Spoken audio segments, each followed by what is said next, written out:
ये लो भाभी, कितनी सुंदर साड़ियाँ हैं, सब आपके लिए। प्रिया ने साड़ियाँ अपनी भाभी कृतिका की ओर बढ़ाते हुए कहा। तो कृतिका बोली, नहीं दीदी, रहने दीजिए। अभी कुछ समय पहले ही तो आपने अपने सूट और साड़ियाँ मुझे दिए थे, अब फिर से?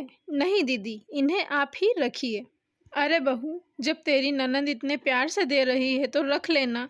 हमें तो हमारी ननद ने आज तक कुछ नहीं दिया, और एक तुम्हारी ननद है जो हर बार तुम्हें कुछ न कुछ देती है।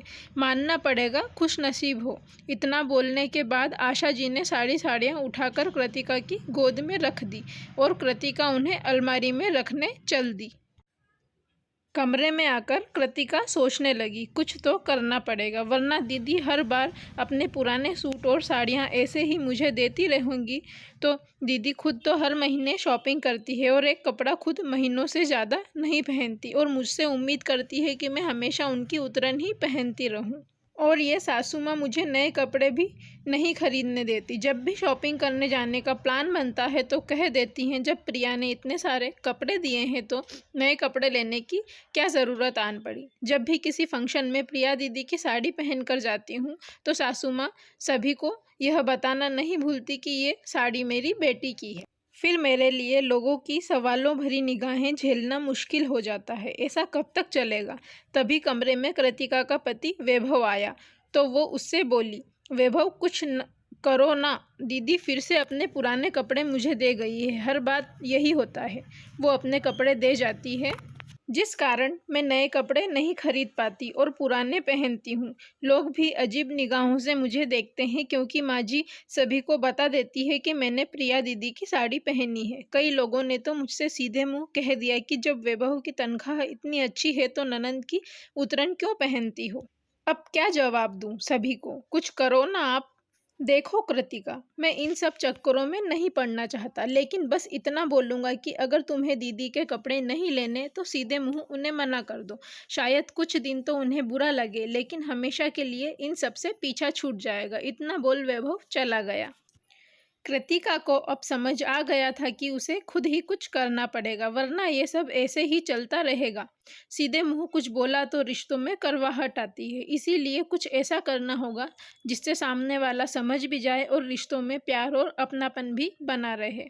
कृतिका ने अलमारी से कुछ साड़ियाँ निकाली जो वो पहनती नहीं थी और सास के कमरे की ओर चल दी, जहाँ प्रिया और उसकी सास बैठकर बातें कर रहे थे। कृतिका बोली, दीदी आप हर बार अपनी साड़ियाँ और सूट मुझे देते हो, इस बार मैंने सोचा मैं भी अपनी पुरानी साड़ियाँ आपको दे दूँ। ये लीजिए दीदी, और इन्हें पहनना ज़रूर। पुरानी साड़ियाँ देख आशा जी गुस्से में बोली, ये क्या बहू, ननद को कोई अपनी पुरानी साड़ियाँ देता है क्या? देना है तो कुछ नया दो। लेकिन मम्मी जी, मैं ये साड़ियाँ पहनती नहीं हूँ, इसलिए सोचा बेकार पड़ी है तो दीदी को दे दूँ। कृतिका मुस्कुराते हुए बोली, तुम क्या अपनी बेकार चीज़ें मेरी बेटी को देना चाहती हो? उसकी शादी अच्छे घर में हुई है, वो तुम्हारी उतरन क्यों पहनेगी? और अगर तुम ये साड़ियाँ नहीं पहनना चाहती तो काम वाली को दे दो। किसी को अपना उतरा कपड़ा देना से अच्छा है कुछ नया ही दिया जाए, या फिर अपनी उतरन किसी ज़रूरतमंद को दे दी जाए। लेकिन माँ जी, दीदी भी तो अपनी पुरानी चीज़ें मुझे देती हैं, अपने सूट, साड़ियाँ और यहाँ तक कि सैंडल भी। और फिर कहीं जाना होता है तो आप मुझे मजबूर करती हैं कि मैं वही कपड़े और सैंडल पहनकर जाऊँ जो दीदी ने मुझे देती हैं। मेरी शादी भी तो अच्छे घर में हुई है, मेरा भी मन करता है नए कपड़े लेने का, लेकिन मैं तो हमेशा दीदी के कपड़े पहनती आई हूँ। अगर मायके से कुछ नए कपड़े मिलते हैं तो वो भी आप दीदी को दे देती हैं। पहले दीदी पहनती हैं, फिर वो मेरे हिस्से आते हैं। मेरे भी तो कुछ चाव है, मैं आपकी और दीदी की बहुत इज्जत करती हूँ, लेकिन ये बात मुझे बहुत परेशान करती है, इसीलिए आज आपसे कह रही हूँ। उम्मीद करती हूँ कि आप बात को समझेंगी। ये बोलते ही कृतिका को लगा जैसे दिल में उठ रहा गुबार शांत हो गया हो। काफ़ी समय से कृतिका ये बातें कहना चाहती थी, लेकिन चुप रही।